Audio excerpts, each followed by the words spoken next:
And today we have a very important guest who's very busy with these cases in the impeachment of VP Sara Duterte, but he's here with us. No other than Attorney Poa. Thank you for having me on your show. It's a pleasure to meet you finally in person. Thank you. It's very important na nandito sa atin si Attorney Poa kasi ngayon nga po nag-hearing na. Sinasabi kong hearing kasi parang hindi naman totoong hearing ito eh. Parang nakascript na ito eh.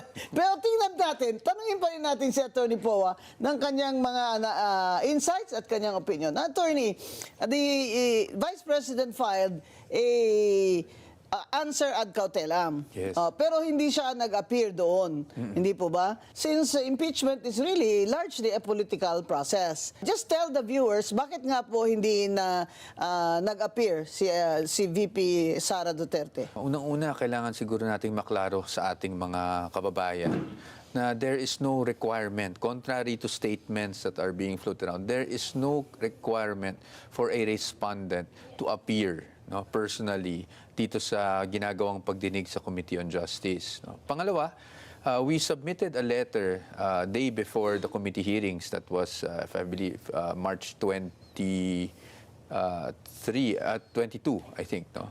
At sinabi natin doon sa letter na yon, basically, na we are opposing, we have fundamental objections to what is being conducted right now, which they have termed to be a mini trial. No? Mini trial? Klaro din natin, ang basihan natin doon, ang sinasabi natin doon, ayon sa ating saligang batas, ang initiation ng impeachment proceedings exclusively with the House. Tama yan. Yes. No? Pero pagdating sa pag-try ng impeachment cases, that is exclusively with the Senate. Yes, diba? Section 36, Article 9, mga Yes. kababayan. The sole power to try impeachment cases is with the Senate. Whatever Yes. you call it, a mini trial, a mini poodle. They will be usurping the jurisdiction of the Supreme Court if they do that. But they're insisting on it. Why do you think they're insisting on it? Well, your best guess is as good as mine, no? Yeah. But sa atin kasi, of course, with due respect to our lawmakers naman, no? Ang sa atin lang, ano bang pananaw natin sa stage na ito? Diba? When it was referred to the committee, the purpose of the committee is to actually determine if there is probable cause. Hindi ba? To nandiyan na yung sufficiency in form, sufficiency in substance, okay. meron pang ang sufficiency in grounds, tapos determine na sila ng probable cause. Sa atin, dapat pag nagde-determine ng probable cause, your evaluation is limited to the complaints itself plus the pieces of evidence that are attached. Correct. Diba? So, when you go beyond yung mga attachments na nandoon, then to us, and then you ask witnesses to come, diba?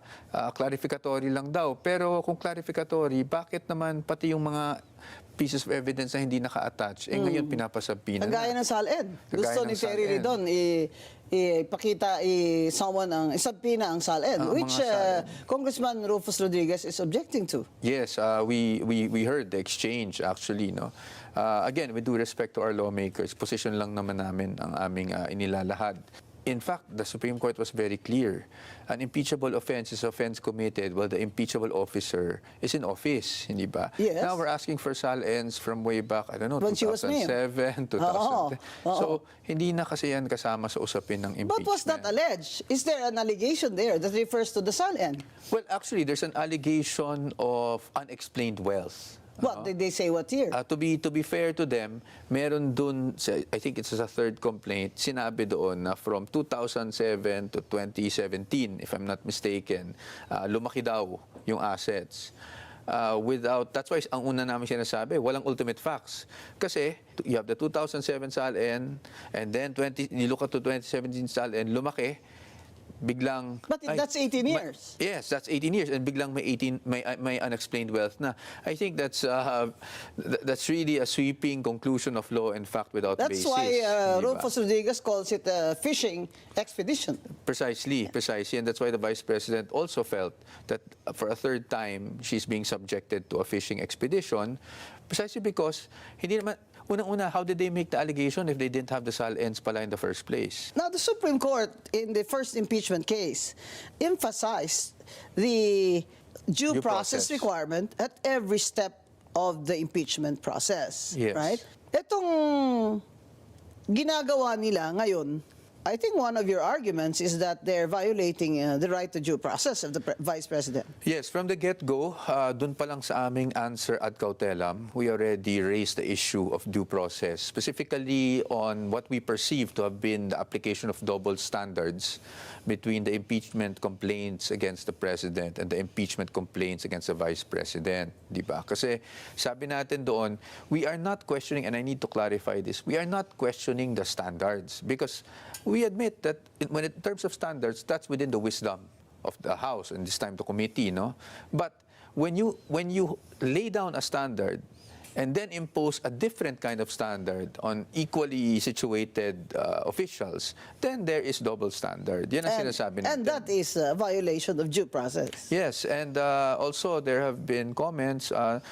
Again, we respect the views, no? But at least we have to defend our side. There have been comments that she has 16 lawyers. She was given the opportunity to file her answer, so due process has been satisfied. I think that's an oversimplification. Yes, because as Congressman Paulo Marcoleta said, sinabi ni Kong Paulo na ang due process requirement, ang kailangan, bawat ground ay sinusuri. Kunyari, may ground sila ng bribery. Isusuriin ng committee. O sa ground ng bribery, meron bang sufficiency in substance? Sa ground ng graft and corruption, meron bang Hindi Dahil ang ginawa lang nila, binasa lang nila lahat yun. At sinabi nilang sufficient ito in substance. Oo, and also when you say, yun nga, recital of facts, no? Yun din yung ano namin wala namang ultimate facts eh. For example, they said the Vice President committed plunder. No? Alam naman natin may elements ang krimen na plunder. You are a public officer, amount is 50 million and above, and then lastly, and this is the most important part, there is amassing, acquiring, diba? Appropriating ill-gotten wealth. For example, ngayon, dun sa allegation, sabi nila, may confidential funds. That's elephant in the room, confidential funds, hindi ba? May confidential funds. Dinisburse ang confidential funds. Ngayon, paano natin nasabing napunta sa bulsa ng Vice Presidente yung ano? And I've said this before, kung ang confidential funds ay hindi na-liquidate ng tama, ang commission proper ay maghuhusga na ito ay i-refund. Pero dito sa case ni VP Sara Duterte, sinabi ng COA na may unqualified sila na report at ito ay na-liquidate na ng tama. Hindi ibig sabihin na kung hindi mo na-liquidate ang inyong confidential fund, ay plunder na. Kasi sa plunder, kailangan may transaction ka. May transaction ka na ikaw ang may control. Yung problema, wala namang nagbibigay ng ganyang opinion sa ating mga congressman dahil wala namang iniisa sa kanila dyan dating COA commissioner. At hindi naman sila dahil hindi naman sila magtatawag ng experts. So ngayon, ang tinasabi nila, sila na lang ang magsusuri. Kaya sinasabi ni Luistro na gagawa sila ng mini trial. Abay, Congresswoman Luistro, baka mini pudol ang ibig mong sabihin. Dahil yung mini trial na yan, wala yan sa konstitusyon. Hindi po yan jurisdiction ng House of Representatives. Under Article 9, Section 3, Subparagraph 6, the power to try impeachment cases lies solely on the Senate. So now that the Vice President will not appear, Attorney Poa, they subpoenaed you. Yes, they issued the subpoena against me. I have not received the subpoena, but I've already stated that I'm willing to attend. Of course. Because wala naman akong kailangan itago doon. In fact, 2 years ago, less than 2 years ago, there was already a Committee on Good Government and Public Accountability series of hearings, where we were called. And I was being asked about my participation in the confidential fund issue. And I already stated my point that my participation was limited to the fact that when the COA issued AOMs, of course, I was tasked as the head of office to reply to the COA AOMs. But again, in fairness to our lawmakers, they probably issued a subpoena in the hopes of clarifying certain matters with me, and I'm willing to submit myself to that hearing and But to respond everything that, accordingly. Attorney Poa, that everything that they ask of you must be based on what you have submitted.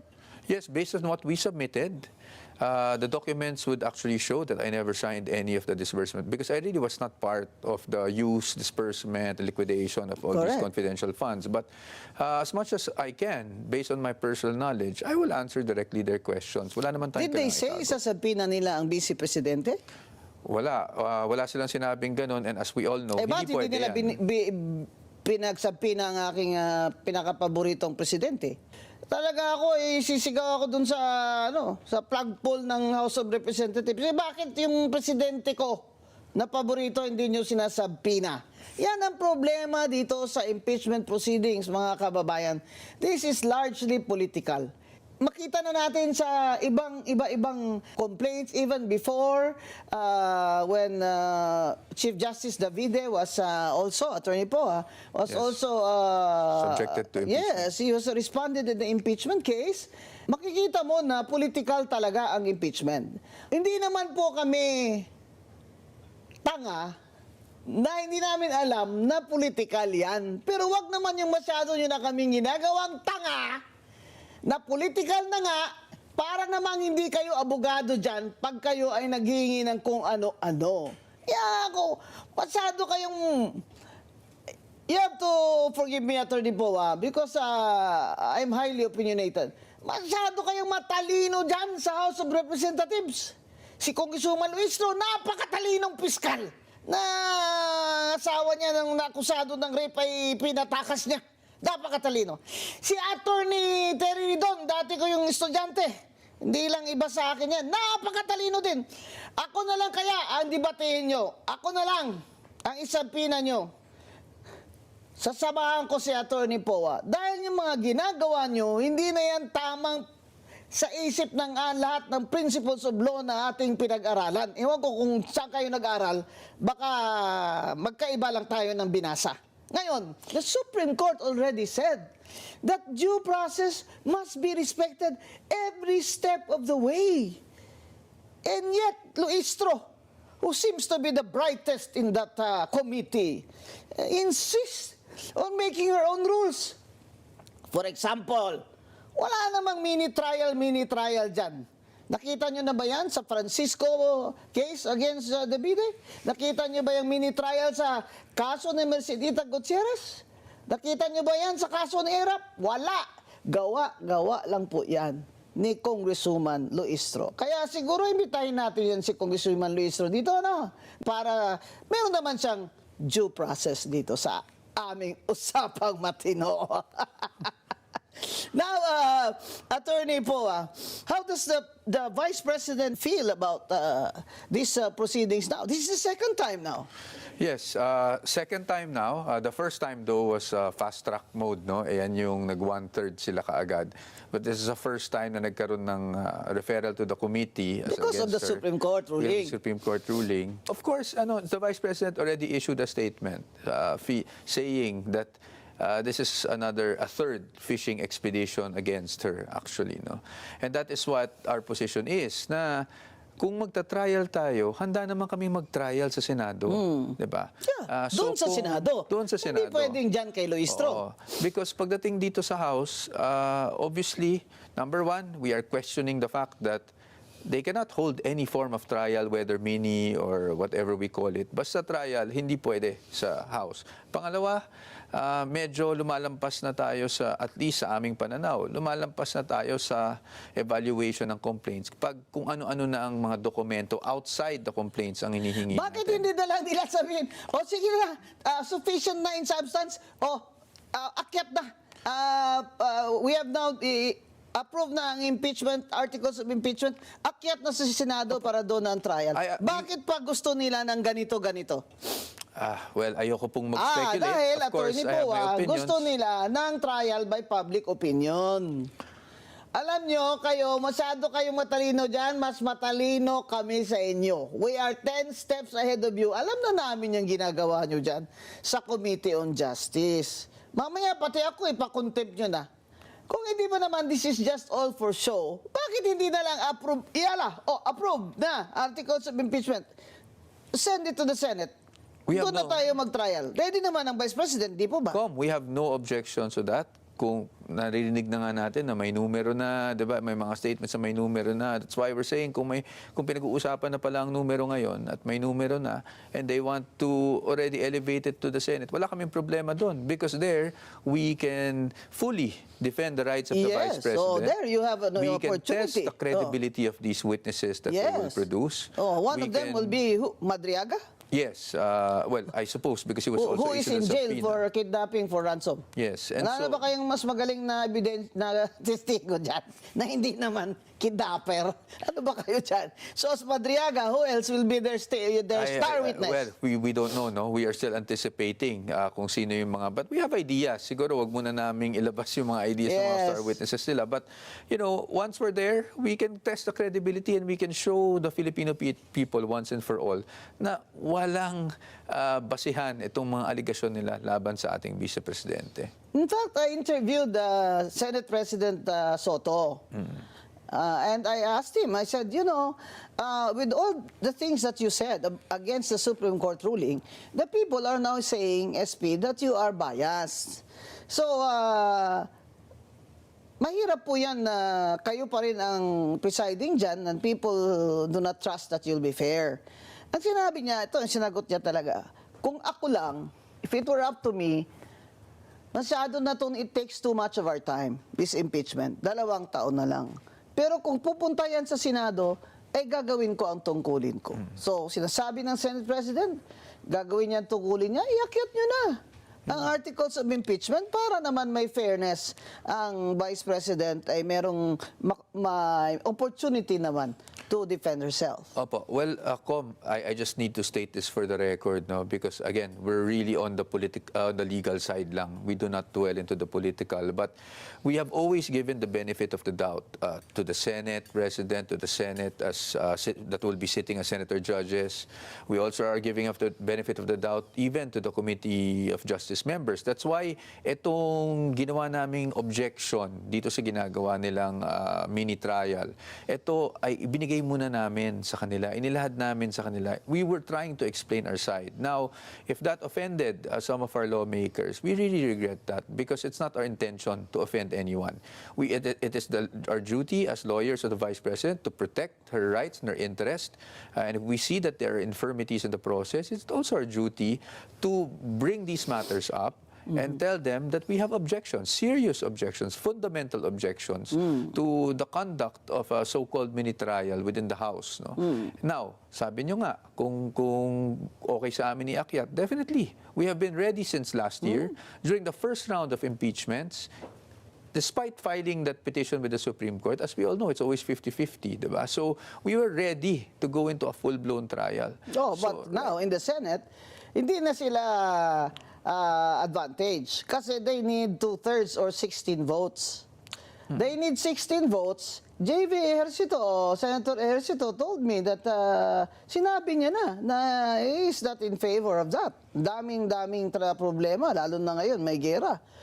So, yung 15 nila, sa majority, nabawasan na sila ng isa, so 14.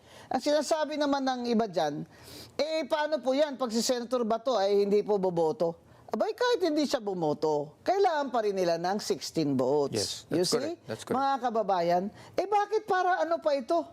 Para ano pa ito na ginagawa nila? Na alam naman nila doon pag-akyat, matatalo rin sila. Bakit? Dahil gusto nila masira ang reputasyon ni Vice President Sara Duterte. At ito lang po ang isa sa pinakamatinding argumento ko talaga against that impeachment process. You're wasting our money. Kayong mga congressman at congresswomen kayo na matatalino, you're wasting taxpayers' money and you're wasting the time of the Congress. May gira na. Kulang na tayo sa langis. Ang krudo, 140 pesos. Ano? Ang jeepney driver, 200 pesos na lang ang neto. Take home, dati tigwa 1,000. Ayaw na magsakay yung mga joyride. Dati 60, ngayon 66 na. May gera na, may digmaan na. Kayo, impeachment pa rin kayo. Wala kayong mga, compassion sa mga Pilipino. Ito pa, ano ba itong balita ko na magpapadala ng Japan ng 1,000 troops dito sa Pilipinas?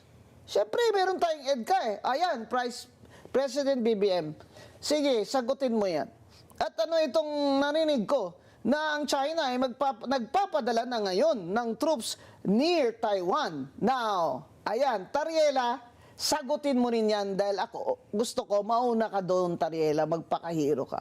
Mga kababayan, eto na, digmaan, inflation, napakataas, hoarding, ultimo, bigas, wala kang mabiling bigas dun sa mga, of course, mga high-end na, na grocery, Ang mga tao, nag-hoarding ang mayayaman, ang walang pera, paano? Saan mo iaayuda yan? Ito ang sinasabi ko, impeachment kayo ng impeachment. Ang sagot nyo lang sa digmaan at fuel crisis natin ay ayuda kayo ng ayuda. Uwak-bawi ka naman, BBM eh. Uwak-bawi ka.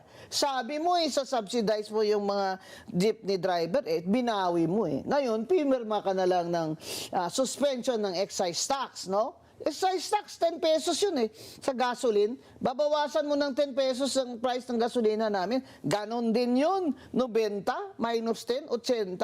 Ganon din yun. Ngayon, ang plano mo, BBM, maliban sa ang majority leader dyan sa House of Representatives ay anak mo na si Congressman Marcos na siyang nagkukumpas dito sa impeachment. Hindi pwede ba yun? At yung si Secretary Garin ay mawindang-windang na kakahanap ng solusyon. Tapos ang majority leader na anak ni BBM ay nagkukumpas na ituloy itong impeachment. Bakit? Wala na ba kayong ibang magawa dyan? Kaya, mga kababayan, ito po ang relasyon ng politika sa ating ekonomiya. Nadagdagan lang po talaga tayo ng problema ngayon na hindi masolve-solve ni BBM dahil ito'y digmaan na ang disaster sa atin ay tayo lang ang bansa sa buong mundo na nag-declare ang ating presidente ng energy emergency crisis. Kaya ngayon, tayo na naman ang talk of the world dahil dito sa ginawa nilang walang paghahanda. Ngayon, si Attorney Poa, tanungin natin ng kanilang paghahanda sa trial. Kumusta naman po ang paghahanda niyo, Attorney, para sa trial sa Senate? I can say handang-handa na po tayo dahil last year pa nga we were already preparing. Alam naman natin kahit na nung nanalo tayo sa Supreme Court ay magkakaroon ng pangalawang round. In fact, even if malampasan natin to, hindi malayong magkaroon ng third round dahil talaga namang may mga sektor na gusto talagang ma-impeach ang ating Vice Presidente. So, I could say handang-handa na po tayo. We are ready to show our evidence. We are ready to show our witnesses sa tamang forum. Yun lang ang hinihiling namin, sa tamang forum, which is at the Senate level. At doon, we are confident na mapapakita talaga natin na walang katotohanan yung mga paratang laban sa ating Vice Presidente, na kasinungalingan yung mga witnesses at walang kredibilidad ng mga witnesses na inalalabas nila laban sa ating Vice Presidente. And hopefully at the end of the day, hindi lang ang senator judges, pero ang taong bayan mismo ang makita kung ano ba talaga ang agenda behind all these impeachment complaints against the Vice President. Are you thinking of going to the Supreme Court because of this mini-trial, mini-poodle in the House of Reps? Alam mo, hindi ako magsisinungaling. I won't deny that. That is definitely on the table. Yes. That is a possibility. If I were you, I would do the same. Diba? Nandyan yan. Kung sa atin naman, we had to at least give the Committee on Justice the respect of telling them ourselves kung ano ang problema natin dito sa nangyayari sa mga proceedings, to at least state on the record our objections. Now, kung hindi tayo pakikinggan, of course, that remedy is always there. And the lawyers, us as a team, we are exploring all remedies possible, and the Supreme Court is always a possibility. It's always one of the options. Ang kaibahan, mga kababayan, sa impeachment case ni VP Sara ay siya ngayon ang nangunguna. She is the front runner. She is the woman to beat in the next elections. Yung mga kay Chief Justice Davide, kay ERAP, sa kay Ombudsman Merceditas Gutierrez, hindi sila kandidato sa 2028. Ito ang kaibahan ni Vice President Sara Duterte dahil hindi nila matatalo si Vice President Sara Duterte sa 2028 kung hindi nila ipa-disqualify. Kaya ito po ang ating tandaan na ang mga nangyayari po sa ating bansa ngayon is too much na politika. Ang nagdi-demand ngayon ng mga tao ay isolve nyo ngayon itong aming kahirapan. Isolve nyo itong inflation na ito. Hindi namin kailangan yung yung mga show nyo dyan sa House of Representatives. Yung pasikat nyo dyan, hindi namin kailangan yan. Isolve nyo ang gutom ng Pilipino dahil more than 50% of Filipinos, or that means maybe 60 million Filipinos, are already hungry. Kaya yung impeachment process na ito ay talaga pong political ito. Ang distinction nito at pagkakaiba sa ibang impeachment doon ay dahil ang inaakusahan nila ay si Vice President Sara Duterte na siyang front runner or the woman to beat in 2028. Kaya problema ni BBM, dapat sulbahin niya. Hindi yung ibibigay niya yung baton sa anak niya as majority leader para ikumpas ang impeachment. Yun ba ang solusyon niya sa 2028? Mga kababayan, dito po, sa usapang matino, ay yung totoo lang ha. Ang usapan dito, wala akong sasabihin nyo si Attorney Guanzon, bias kasi, ay lahat naman po na sinabi ko sa inyo ngayon ay may basihan.